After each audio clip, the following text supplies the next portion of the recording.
앨런 에임스가 받은 사랑의 메시지. 선은 오로지 선 속에서만 존재할 수 있으며 그 밖의 것은 반드시 죽는다는 것은 너무나도 명백한 사실이다. 물속에서 살도록, 오직 물속에서만 생존하도록 창조된 물고기를 생각해 보아라. 물에서 물고기를 꺼내면 결국 죽고 만다. 얼마 동안은 몸을 버둥거리며 숨을 헐떡거리겠지만 물 없이는 그다지 오래 살지 못한다. 그것은 인간의 경우도 마찬가지이다. 인간은 사랑 속에서 살도록, 오직 사랑 속에서만 생존하도록 창조되었다. 일단 사랑 밖에서 살기 시작하면 인간은 파멸을 하게 된다.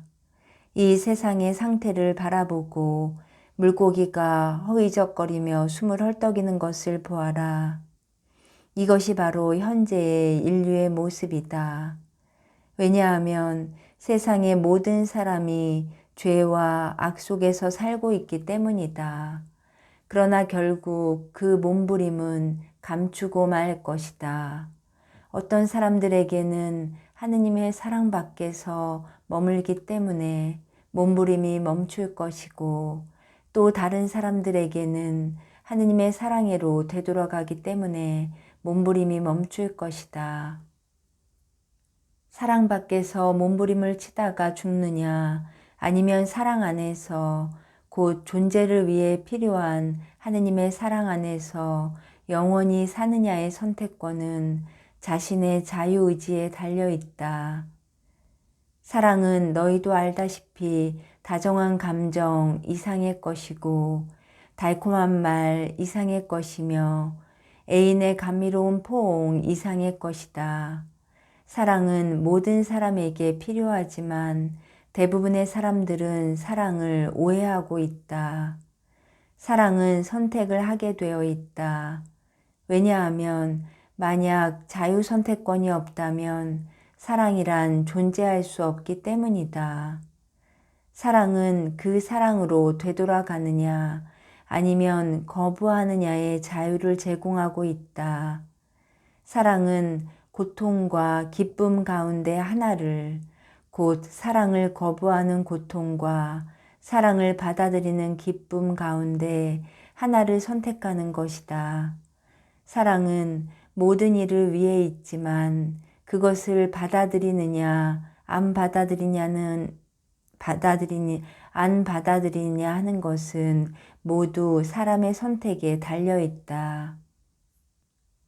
인류 역사의 결과를 보아라. 그것은 하느님과 떨어져 사는 것으로부터 모든 파멸과 악이 나온다는 것을 보여주고 확인시켜 준다. 인류의 역사를 돌이켜보면 너희는 악이 득세할 적마다 전쟁과 살인과 강간, 그리고 수많은 나쁜 일들이 일어났다는 것을 분명히 알 수 있을 것이다. 도대체 언제 하느님의 참된 인간이 전쟁을 시작했는가? 도대체 언제 하느님의 참된 자녀가 나쁜 짓을 했는가? 때때로 전쟁과 악이 하느님의 의지나 뜻인 양 외관을 꾸밀 때가 있으나 그것은 하느님이 아니라 인간이 자행하고 있는 것이다. 역사를 통해서 많은 선량한 사람들이 하느님을 위해 싸우고 하느님의 이름으로 살인을 해왔다. 이것은 사실은 하느님의 뜻을 오해한 결과이다. 왜냐하면 하느님께서는 십계명에서 사람을 죽이지 말라고 말씀하시지 않았는가? 이것은 또한 하느님께서 요구하시는 것을 인간이 이해하지 못하고 있다는 증표이다.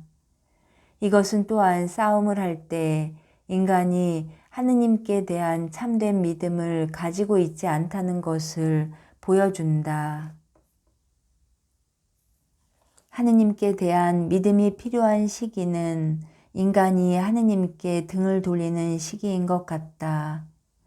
하느님을 믿으면 이 세상에 평화가 오고 전쟁이 종식되고 악이 물러갈 것이다. 그리고 하느님을 믿으면 모든 해답을 얻게 될 것이다. 오늘날 공산주의의 멍에 아래에 있는 나라들을 보아라. 그 나라들은 무력의 힘에 의해서 해방을 얻지 못했다. 그러나 러시아는 자유를 위해 하느님께 바친 수많은 기도에 의해서 해방되었다. 비록 오랜 세월이 걸렸으나 결국에는 해방되었다. 만일 세상 사람들이 기도 속에서 결합된다면 얼마나 많은 일이 일어날지를 상상해 보아라. 자유를 찾은 러시아는 지금 길을 잃은 채 갈팡질팡하고 있다. 그들을 참된 행복의 길로 인도할 필요가 있는 것이다. 이것은 하느님을 사랑하는 사람들이 그들을 하느님의 가족으로 돌아오도록 기도를 계속 드린다면 성취할 수 있는 일이다. 지금 악은 러시아를 자기 손아귀에 넣으려고 노력하고 있다. 그리고 러시아가 양떼 속으로 돌아가는 것을 막으려고 노력하고 있다. 악은 가능한 한 모든 수단을 동원하여 또 그 거대한 땅과 위대한 국민을 하느님의 사랑으로부터 떼어놓으려 하고 있다. 이 악을 물리치기 위해서는 전 세계적인 기도가 필요하다. 공산주의의 패망에 의해서 그 싸움의 절반은 승리를 거두었다. 그러나 지금도 전 세계 곳곳에서 그 싸움은 계속되고 있다. 러시아뿐 아니라 그곳들을 위하여 항구하게 기도를 계속해야만 한다. 기도는 인간이 즉시 마음대로 사용할 수 있는 악에 대한 가장 강력한 무기이다. 대량 살상 무기는 열심히 손에 넣으려고 안간힘을 쓰면서 왜 기도에 의한 사랑의 진짜 무기는 종종 무시하는가? 악을 물리쳐야 한다면 악이 아니라 반드시 선을 가지고 쳐부수어야 한다. 왜냐하면 악에 의해서 쳐부순다면 그것이 무슨 승리겠는가? 만일 선이 악에게 도움을 청한다면 당시에 그것이 어떻게 보여지든 간에 그것은 악의 승리인 것이다. 그것은 또 다른 악의 승리이며 또 다른 하느님으로부터의 인간의 탈락이다. 세상에 선량한 의도를 가진 사람들이 악을 쳐부수기 위해 악을 자신의 무기로 사용하게 하다니. 악은 얼마나 교활한가. 이 얼마나 공허한 승리인가. 평화와 평화는 오로지 선으로부터 나온다. 악을 받아들이면 혼란과 혼돈이 지배하게 된다. 오늘날의 세계는 혼돈 속에 있고 혼란에 빠져 있고 너무나도 많은 전쟁에 시달리고 있고 너무나도 많은 범죄와 너무나도 많은 악이 난무하고 있다. 분명히 이것은 인류에게 무엇인가가 잘못되어 있다는 것을 말해주고 분명히 인간의 방법이 실패했다는 것을 말해주고 있다. 그리고 인간의 실패가 성공보다 훨씬 많으면 인간이 이룩한 성공이 종종 악의 도구로 전락하고 있다는 것을 말해주고 있다. 인류가 기술 분야에서 이룩한 진보를 얼마나 많이 오직 파괴 무기를 만드는데 이용해 왔는가. 인류가 추구해야 하는 진보는 인간의 가족을 결합시켜주는 진보이고 가난과 기아와 폭력과 범죄를 없애주는 진보인 것이다. 인류가 이룩해야 하는 진보는 사랑과 생명과 자유 속의 진보이다. 그리고 하느님께 인류를 더욱 가까이 데려다주고 영원한 기쁨과 하느님 나라에 더욱 가까이 데려다주는 진보인 것이다. 진보는 사랑하는 것을 의미해야만 한다. 진보는 배려하는 것을 의미해야만 한다. 진보는 온화해지는 것을 의미해야만 한다. 그 밖에 다른 진보는 실제로 한 걸음씩 뒤로 후퇴하는 것을 말한다. 그 밖에 다른 진보는 속임수에 지나지 않는다. 그 밖에 다른 진보는 하느님으로부터 떨어져 멀어지게 하는 길이다. 사랑의 주 예수님, 인류가 살고 있는 생활 방식과 어떻게 존재하고 있는가를 보아라. 창조의 기적이라고 일컬어지는 인류가 선에서 등을 돌리고 악을 반기는 것을 보시고 하느님의 마음은 갈기갈기 찢기신다. 자비로우신 하느님 아버지께서는 자녀들에게 마음을 활짝 열고 고향으로 곧 하늘나라로 돌아오기를 기다리고 계신다. 하느님 아버지께서 베풀어 주신 자비를 받아들이는 것은 오로지 인간에게 달려있다. 수많은 고통과 수많은 죄 속에서 허덕이는 인간의 모습을 볼 때, 그리고 너무나 많은 사람들이 살아남기 위해 싸우고 먹을 음식을 찾기 위해 일자리를 찾기 위해 사랑을 찾기 위해 싸우는 것을 볼 때 어느 누가 이 세상을 살기 좋은 곳이라고 생각하겠는가? 자신이 어떻게 살든 자신의 생활이 얼마나 안락한 것이든 상관없이 다른 사람들이 고통을 당하고 있는 한 이 세상은 결코 살기 좋은 곳이 아니다. 자신의 부와 안전을 느긋이 즐기며 앉아 있는데 다른 사람들은 아무것도 갖고 있지 못하다면 너는 죄에 가담하고 있는 것이다. 너의 무의는 물에 빠진 사람에게 등을 돌리고 그 사람이 빠져 죽도록 내버려 두는 것과 같다. 너는 그 사람을 죽이지는 않았을지 모르지만 무의로서 그 사람의 죽음에 공헌을 한 것이다. 이제 인류는 지금까지 빠져있던 오랜 동안의 잠을 털고 일어나야 할 때이다. 이제 인류는 눈과 마음을 열어야 할 때이다. 이제 인류는 악에게 아니요 라고 말하고 하느님께 네 하고 분명하게 말을 해야 할 때이다. 이제 인류는 자신의 참된 자아, 선량한 자아, 동정하는 자아, 자비의 자아, 그리고 남을 돕는 자아를 보여주어야 할 때이다. 이제 인류는 누워있는 죄의 잠자리를 털고 일어나서 하느님의 사랑의 영광 안에서 참된 자아를 보여줄 수 있다. 인간의 삶이란 것은 현재 상태로 지속되지는 않으며 모든 것을 잃고 모든 것이 파괴되는 돌이킬 수 없는 시점이 반드시 찾아온다는 것을 알아야 한다. 그러므로 너무 늦기 전에 인간은 보다 나은 삶을 위해 변화할 기회를 가져야 한다. 그러나 많은 사람들은 변화를 두려워하는 것 같고 다른 사람들은 변화를 불가능한 것으로 여기는 것 같다. 인간은 변화될 수 있다. 반드시 인간은 변화되어야 한다. 그렇게 하겠다는 의지만 있으면 되는 것이다. 인간은 오로지 그렇게 하겠다고 원하기만 하면 성과 사랑 안에서 살아갈 수가 있다. 그리고 인간은 하느님 안에서 행복하고 즐겁게 살 수 있다. 오직 노력만 하면 되는 것이다. 하느님께서는 자녀들이 변하는 것을 도와주시려고 기다리고 계신다. 인간은 다만 선택하기만 하면 되는 것이다. 하느님께서는 처음에는 쉬운 일이 아니라는 것을 잘 알고 계신다.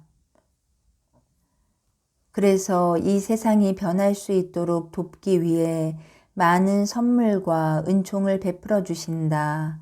그럼으로써 인간은 그것을 구하기만 하면 되는 것이다. 인간이 구하기만 하면 하느님께서는 풍족하게 주실 것이다.